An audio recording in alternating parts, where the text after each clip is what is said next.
Hello मेरे प्यारे बच्चों, मेरा नाम राघव है और आज हम पढ़ने वाले हैं कक्षा 9 का सबसे इंटरेस्टिंग, बहुत ही मज़ेदार टॉपिक जिसे हम कहते हैं गुरुत्वाकर्षण। गुरुत्वाकर्षण शब्द से हमें सूर्य और पृथ्वी के बारे में ख्याल आता है कि सूरज पृथ्वी को अपनी तरफ खींचती है, पृथ्वी चंद्रमा को अपनी तरफ खींचती है। इस तरह से सौरमंडल हमारा बना है। तो हम इसी के बारे में आज बात करेंगे कि गुरुत्वाकर्षण बल क्या होता है, वह कहाँ से आया और वह किस प्रकार वस्तुओं पर आकर्षण का बल लगाता है।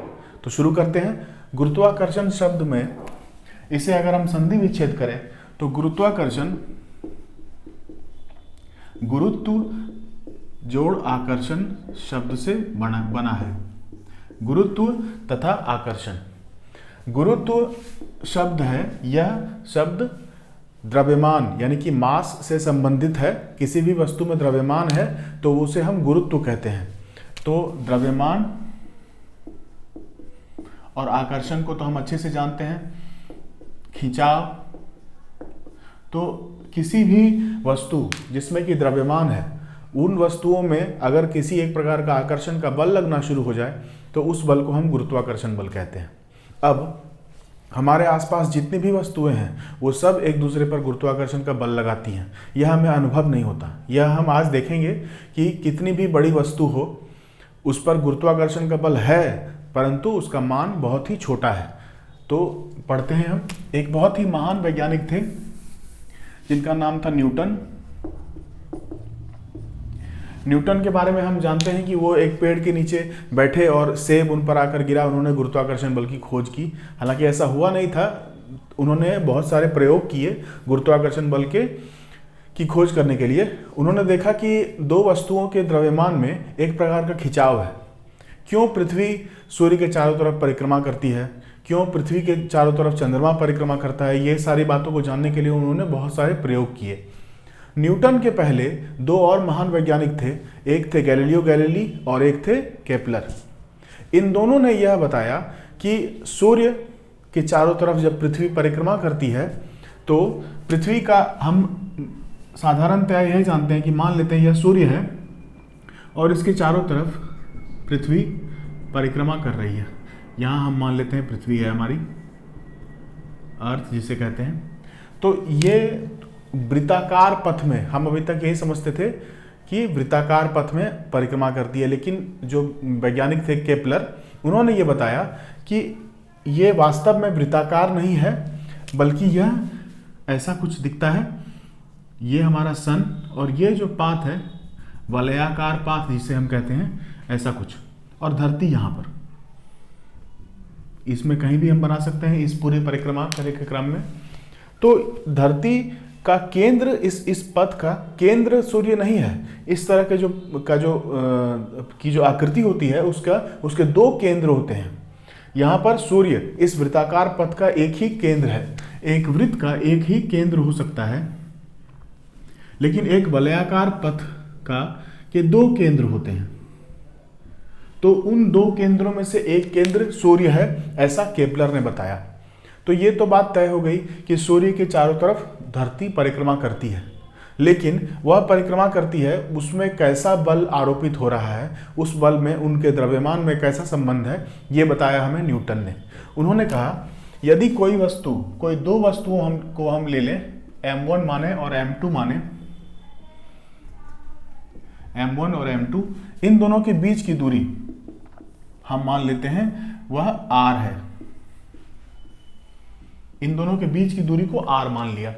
अब एक ध्यान देने योग्य बात यह है कि दो वस्तुओं के बीच की दूरी को मापा कहां से जाए। मान लेते हैं एक ट्रक और एक चींटी, इन दोनों के बीच की दूरी को मापना है तो हम हमेशा वस्तुओं के बीच की दूरी उनके केंद्र से मापते हैं। दो वस्तुओं का केंद्र हम लेंगे और द्रव्यमान का केंद्र, और उसे हम इंग्लिश में कहते हैं सेंटर ऑफ मास। तो द्रव्यमान का केंद्र हम लेंगे और उन केंद्रों से दोनों वस्तुओं के बीच की दूरी को मापेंगे। यहाँ भी हमने यही किया। m1 का केंद्र और m2 का केंद्र, इन दोनों के बीच की दूरी को हमने r माना। न्यूटन ने कहा कि जो गुरुत्वाकर्षण का बल है वह समानुपाती होगा दोनों वस्तुओं के द्रव्यमान के गुणनफल के। वस्तुओं के द्रव्यमान के गुणनफल के समानुपाती होगा। तो अर्थात फोर्स यानी कि बल समानुपाती है m1 गुने में m2। यह उन्होंने पहला नियम दिया। नियम अर्थात उन्होंने प्रयोग किया और उन्होंने ये अनुभव किया, उन्होंने ये आकलन किया और ये पता चला कि दोनों वस्तुओं के द्रव्यमान को अगर हम गुना करें तो उसका समानुपाती होता है बल। समानुपाती का क्या मतलब है? अगर दोनों वस्तुओं का गुणनफल बढ़ेगा तो बल भी बढ़ेगा, आकर्षण का बल भी बढ़ेगा उनके बीच। दोनों वस्तुओं के द्रव्यमान का गुणनफल घटेगा तो उन दोनों के बीच का आकर्षण बल भी घटेगा। इसे कहते हैं समान अनुपात, यानी कि समान अनुपात में बढ़ना, समान अनुपात में घटना। दूसरा नियम उन्होंने क्या दिया कि इन दोनों वस्तुओं के बीच का जो बल है वह बल इन दोनों वस्तुओं की दूरी के वर्ग के व्युत्क्रमानुपाती होता है। मैं फिर से बता रहा हूं, दोनों वस्तुओं के बीच की दूरी हमने r माना है यहां, और गुरुत्वाकर्षण बल दोनों वस्तुओं के बीच की दूरी के वर्ग के व्युत्क्रमानुपाती होता है। तो कैसे लिखेंगे इसे? वर्ग का व्युत्क्रमानुपात कैसे करेंगे? दोनों के बीच की दूरी, उसका वर्ग और ये व्युत्क्रमानुपात, जिसे इंग्लिश में कहते हैं रेसिप्रोकल करना। एक बटे में कुछ लिखना उसे कहते हैं व्युत्क्रम करना।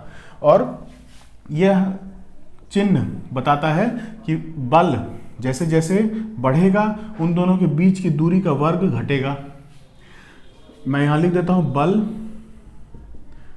व्युत्क्रमानुपात में है या व्युत्क्रमानुपाती है दो वस्तुओं के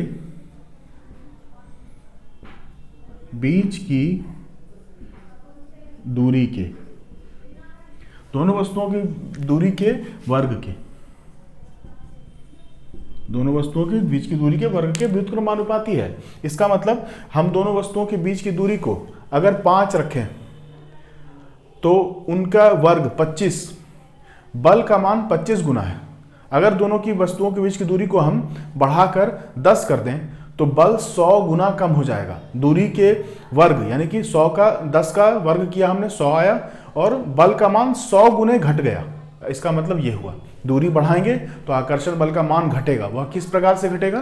तो दोनों के बीच की दूरी के वर्ग के व्युत्क्रमानुपात में। इन दोनों को अगर मिला दें, समीकरण इसे हम 2 कर दें, समीकरण 1 और समीकरण 2 को मिलाने पर हमें पता चलेगा कि बल समानुपाती है दोनों वस्तुओं के द्रव्यमान के गुणनफल के तथा उनके बीच के दूरी के वर्ग के व्युत्क्रमानुपाती है। यह आ गया हमारा बल का समानुपाती समीकरण। अब इसे हम समीकरण में बदलेंगे, यहां पर बराबर का चिन्ह लगाकर। तो बराबर का चिन्ह जब हम लगाते हैं, मैं यहां लिखता हूं, बराबर का चिन्ह जब हम लगाते हैं तो हम एक स्थिरांक का उपयोग करते हैं जो इस समानुपात के चिन्ह को हटा देता है। तो हम क्या करें, यहां न्यूटन ने क्या किया, उन्होंने एक गुरुत्वाकर्षण स्थिरांक का मान यहां रखा, उसे उन्होंने g से सूचित किया, g m1 m2 बटे में r का वर्ग। g को हम लिखेंगे गुरुत्वाकर्षण स्थिरांक, गुरुत्वाकर्षण स्थिरांक। अब g का मान उन्होंने बताया 6.67 गुने 10 की पावर -11। अब इसका सबसे यहाँ पर मुख्य बात क्या है कि g का SI मात्रक हमें ढूंढना है। तो g का SI मात्रक ढूंढने के लिए हम क्या करेंगे, इस सूत्र का इस्तेमाल करेंगे। ये जो F = G m1 m2 बटे में r का स्क्वायर, हमने ये फॉर्मूला बनाया, ये सूत्र बनाया गुरुत्वाकर्षण का, इससे हम निकालेंगे कि g का SI मात्रक क्या हो सकता है। तो उसके लिए मैं यहाँ थोड़ी देर के लिए हटा देता हूँ। तो किसी भी वस्तु का, किसी भी भौतिक राशि का SI मात्रक निकालने के लिए हम क्या करते हैं, उसे एक तरफ रखते हैं और बराबर के दूसरी तरफ बाकी भौतिक राशियों को ले जाते हैं। उन सब के SI मात्रक को तोड़ मरोड़ कर हम इसके SI मात्रक को निकालते हैं। तो यहाँ भी हम ऐसा ही करें। हमारे पास जो सूत्र है वो है F G m1 m2 बटे में r का स्क्वायर। अब इसे हम लिखें F, अब हम क्या करें, इसे गुना कर दें, F गुने में r स्क्वायर और m1 m2 को हम यहाँ नीचे ले आए, तो m1 m2 बराबर में g। इसे हम थोड़ा पलट दें तो हम लिख सकते हैं g बराबर F गुने में r स्क्वायर बटे में m1 गुने में m2। अब हम यहाँ देख रहे हैं बहुत सी भौतिक राशियाँ हैं। पहली भौतिक राशि क्या है, बल। दूसरी भौतिक राशि है दूरी, तीसरी भौतिक राशि है द्रव्यमान। इन सब के एसआई मात्रक को हम रखेंगे और यहाँ हमारे पास जी का एसआई मात्रक मिल जाएगा। तो बल का एसआई मात्रक न्यूटन, क्योंकि न्यूटन ने ही गुरुत्वाकर्षण बल का आविष्कार किया, खोज की उसकी, और उन्हीं के सम्मान में बल का एसआई मात्रक न्यूटन रखा गया, न्यूटन हुआ। अब दूरी का एसआई मात्रक मीटर, चूंकि यहाँ दूरी का स्क्वायर है, वर्ग है, तो मीटर का भी वर्ग हो जाएगा। और m1 m2 ये दोनों द्रव्यमान है, द्रव्यमान का एसआई मात्रक होता है केजी, तो लिखेंगे केजी गुने में केजी। यहाँ से हमारे पास आया न्यूटन मीटर का वर्ग अपॉन में केजी का वर्ग। इसे थोड़ा सा हम और अच्छे से लिख दें तो जी का एसआई मात्रक ये आ गया हमारे पास न्यूटन मीटर स्क्वायर प्रति किलोग्राम स्क्वायर। यही खोज हमें न्यूटन ने करने को सिखाया, और यहाँ भी हम लिख सकते हैं न्यूटन मीटर स्क्वायर प्रति किलोग्राम स्क्वायर। जी का मान हमारे पास एक स्थिरांक है, जी का मान पूरी धरती पर कहीं नहीं बदलता। अब हम क्या करें, अब हम एक न्यूमेरिकल यानी कि एक प्रश्न के आधार पर देखेंगे कि किस तरह से दो वस्तुओं के बीच की दूरी निर्भर करती है उनके बीच के आकर्षण बल में, और उनकी वस्तु के बीच की दूरी और उनके बीच का आकर्षण बल कैसे आपस में जुड़े हुए हैं, वस्तु का भार आपस में कैसे जुड़ा हुआ है गुरुत्वाकर्षण बल से, यह हम देखते हैं। तो एक प्रश्न ले लेते हैं हम, ये चित्र हम ना मिटाएं तो बेहतर होगा, इस चित्र की ही मदद लेकर हम प्रश्न को हल करेंगे। तो मान लिया कि m1 इसका द्रव्यमान हम मान लेते हैं, यह जो वस्तु है इसका द्रव्यमान मान लेते हैं 1000 kg, 1000 किलोग्राम, काफी भारी है। दूसरी वस्तु का द्रव्यमान हम 5000 किलोग्राम कर देते हैं, यह कर दिया हमने। अब इन दोनों के बीच की दूरी को हम मान लेते हैं, चलो इसकी दूरी को हम कम मानते हैं, 1 मीटर की दूरी पर है। देखते हैं कितना बल आता है, हमें पता चल जाएगा कि भारी वस्तुएं भी आपस में गुरुत्वाकर्षण बल लगाती हैं, कितना लगाती हैं। तो न्यूटन ने बल का सूत्र दिया F G m1 m2 बटे में r का स्क्वायर। यहाँ पर हम रखें g का मान रखें 6.67 गुने 10 की पावर -11 गुने m1 का मान है 1000 kg गुने m2 का मान है 5000 किलोग्राम बटे में r का वर्ग। r देखो आप 1 मीटर यानी कि 1 का स्क्वायर, ये हमने मान रख दिया। इसे हम सॉल्व करें, ये हल करने पर 1 का स्क्वायर तो 1 ही आना है, तो इसे हम छोड़ देते हैं। यहाँ देखेंगे ये 6.67 गुने में 10 की पावर -11, यहाँ देखें हम इसे हम लिख सकते हैं 10 की पावर 3, इसे लिख सकते हैं 5 गुने में 10 की पावर 3। हम जानते हैं कि अगर आधार बराबर हों और बीच में गुने का चिन्ह हो तो सबके घात जुड़ जाते हैं। एक फॉर्मूला हमने पढ़ा है a की पावर m गुने a की पावर n बराबर a की पावर m प्लस n। इसी प्रकार हमने पढ़ा है a की पावर m भाग में a की पावर n बराबर a की पावर m माइनस n। तो हम इसका इस्तेमाल यहाँ पर करने वाले हैं। दोनों संख्याओं के घात बराबर हैं और बीच में गुने का चिन्ह है, तो जो उनके जो आधार बराबर हैं और गुने का चिन्ह है, तो घात को हम आपस में जोड़ देंगे। तो घात को आपस में जोड़ें 6.67 गुने में 10 की पावर -11 गुने में इन सब को जोड़ें। अच्छा 5 को भी मैं यहाँ लिख देता हूँ, चलिए मैं इसे यहाँ लिख देता हूँ। 5 गुने में 10 की पावर -11 गुने में 10 की पावर 3 और 3 6, ये हल आ गया हमारे पास 6.67 गुने में 5 गुने 10 की पावर -11 गुने में 10 की पावर 6। इन दोनों को भी हम जोड़ दें तो उसका हल मैं यहाँ कर देता हूँ। ये बल का मान निकाल रहे हैं हम, तो बल 6.67 गुने 10 की पावर गुने 5 गुने 10 की पावर -11 और 6, इन दोनों को भी हम जोड़ दें क्योंकि इनके आधार बराबर हैं और बीच में गुने का चिन्ह है।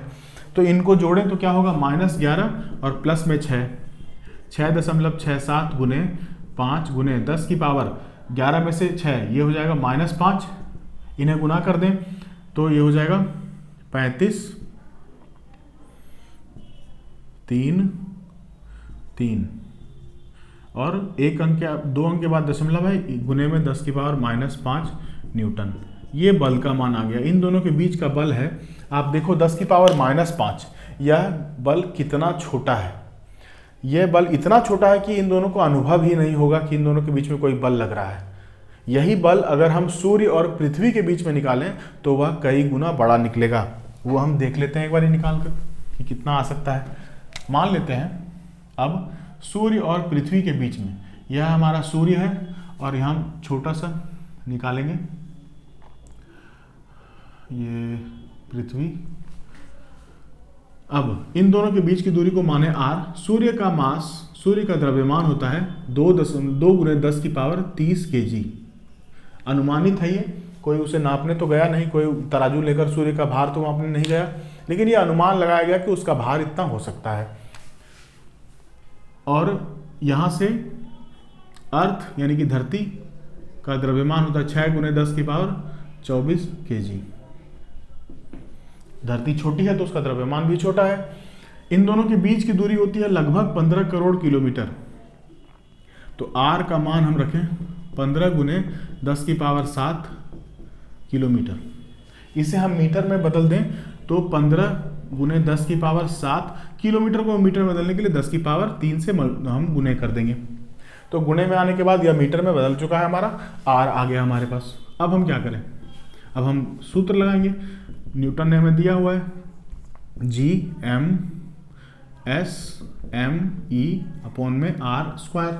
अब हम यहाँ से मान रखते हैं 6.67 × ms, 2 × 10⁻30 गुणे में 6 × 10⁻24 बटे में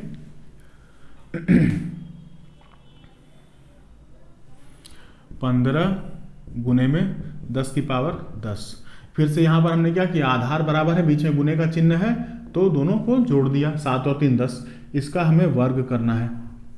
यह मान निकालें 6.67 गुणे में 2 गुणे में 6 गुणे में 10⁻30 10⁻24, ये हो जाएगा 10⁻54 और बटे में 15 का वर्ग होता है 225 गुणे में 10⁻10 और गुणे में 2 10⁻20। अब हम क्या करें, ये 10 की पावर को हम ऊपर दे दें। ऐसा करें, इसका दशमलव भी हम तत्काल हटा देते हैं।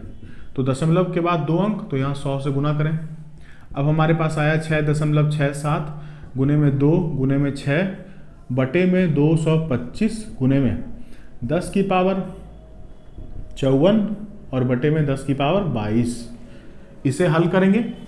मैं यहाँ ये हिस्सा अब मिटा देता हूँ। ये हिस्सा हमने कर लिया, हमें समझ में आ चुका है। अब आगे हम बढ़ें उसमें, तो 6.6 तो नहीं है, दशमलव हमने हटा दिया है। 667 गुणे 12 बटे में 225 गुणे में 10⁻54। यहाँ हमने अभी तुरंत एक फॉर्मूला लिखा, ये सूत्र लिखा, दो राशियाँ अगर भाग में हो, दोनों के आधार बराबर हो, तो पावर को हम घटा देते हैं। ये देखो दोनों राशियाँ, दोनों के आधार बराबर हैं और ये भाग में हैं, तो हम इन्हें घटा देंगे। तो 10⁻54 माइनस 22 कर दिया, घटा दिया उसे, ये हो जाएगा 667 गुणे में 12 बटे में 225 गुणे में 10⁻34। अब आप इसे कुछ भी निकालो, यह एक संख्या आएगी हमारे पास और गुणे में 10⁻34 न्यूटन। यह हमारे पास बल का मान आया। आप देखो कि बल का मान कितना अधिक है, 10⁻34। 10⁻34, 10 का घात 34, इसका मतलब यह गुरुत्वाकर्षण बल बहुत ज़्यादा बड़ा है। इसी वजह से सूर्य पृथ्वी को अपनी तरफ खींच सकती है और खींच सकती है। चूंकि धरती पृथ्वी की तरफ खींच नहीं रही है, हम सूर्य की तरफ तो नहीं बढ़ते जा रहे हैं। इसका कारण है कि धरती जो है वो सूर्य का परिक्रमा कर रही है। तो जब सूर्य पृथ्वी पर बल लगाने के लिए आता है कि मैं उसे अपनी तरफ खींच लूँगा, उसका बल और विस्थापन, इन दोनों के बीच का जो कोण होता है वो 90 डिग्री हो जाता है, जिस कारण से सूर्य द्वारा किया गया कार्य शून्य हो जाता है। इसी वजह से सूर्य पृथ्वी को अपनी तरफ नहीं खींच सकता, चाहकर भी नहीं खींच सकता। इतना अधिक गुरुत्वाकर्षण बल सूर्य पृथ्वी पर लगा रहा है, फिर भी सूर्य पृथ्वी को अपनी तरफ नहीं खींच सकता, क्योंकि पृथ्वी सूर्य का परिक्रमा कर रही है। उसी प्रकार से चंद्रमा पृथ्वी का परिक्रमा कर रही है, पृथ्वी की परिक्रमा कर रही है, और उसमें पृथ्वी भी गुरुत्वाकर्षण बल लगा रहा होगा चंद्रमा पे, लेकिन चंद्रमा को खींच नहीं पाता, क्योंकि चंद्रमा परिक्रमा कर रही है और गुरुत्वाकर्षण बल के द्वारा किया गया कार्य शून्य हो जाता है। मुझे आशा है कि आपको ये समझ आ गया होगा कि गुरुत्वाकर्षण बल कैसे काम करता है।